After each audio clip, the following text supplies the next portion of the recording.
Hey there, and welcome to another Car Conversations with Dr. B, because I'm Dr. B and I'm in my car. So the reason I'm coming to you today is I want to talk to you a little bit about boundaries. And boundaries are those things that kind of separate what other people's experiences are from what our experiences, and kind of what they are pushing out from themselves and what we allow into our, inner sanctum, right? So I have to tell you this medical story today. So as a lot of you know, I'm still suffering from post-concussive syndrome. So I'm on a number of different therapies trying to fix some of the disorders that I have, vision and, balance and, inner ear stuff and, whiplash, whatever. Anyway, so I was at one of these specialist visits. Well, I was in the waiting room, okay?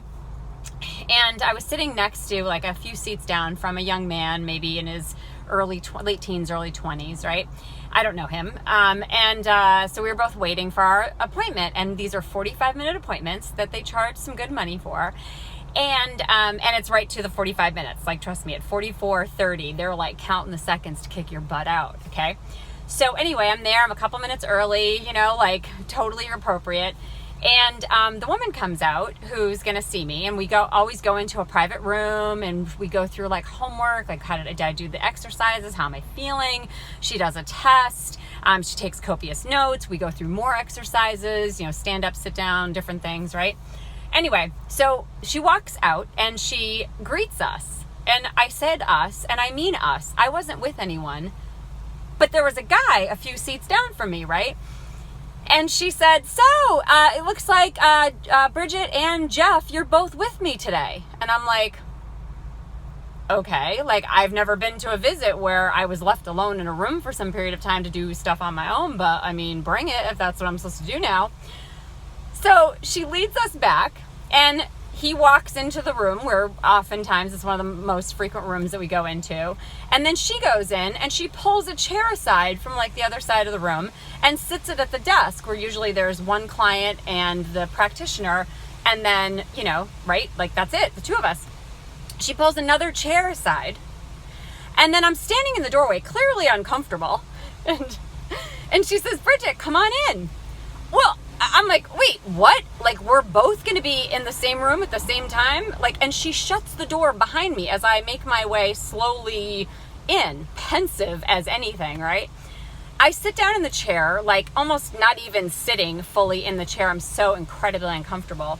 And she starts asking me my medical information, like, how was it? How was your homework this week? What did you find challenging? What were you able to do? And I'm giving her very terse, like 1 or 2 word answers. And at the end, she's like, okay, she's taking notes, she's put into the computer, and he and I are almost shoulder to shoulder, sitting next to each other, watching her, right? Talking to her. So I'm like, are you kidding me? Like, is this on? Like, I'm looking for a camera. Like, this is honestly happening. And she turns to him and starts asking him, and I go, okay, wait a minute. All right, you violated my HIPAA and all of my privacy. I'm not going to stand here and get his information into my head. So I coughed a little, and I'm like, excuse me. And she probably thought I was like thirsty and needed to go get a drink. So I left the room. I went to the front desk. I said to the woman, that was completely inappropriate. And I felt incredibly uncomfortable. I'm not continuing this visit, and I will not be charged. Do not charge me for this visit. And I walked out the door. So, which had me thinking, like, as this was happening, I mean, a lot of you, I don't know, maybe you would have handled it so much differently and not even walked into the room. But I tried to communicate my discomfort, but there was a part of me, and tell me, some of you know about this part of you, that thinks if they're asking me to do it, I should, right? I should do this. That's what's polite. Like, they're asking me to do this thing. It feels really uncomfortable, but maybe it's me. Maybe I'm just not getting it. Maybe I'm not one of the cool kids. Maybe this is what cool kids do, right? This is what normal people do. They walk into rooms with other patients during their doctor's visit. And so, but there was this voice in me that was like, hell no, you're not going to let this happen. And I listened to that voice.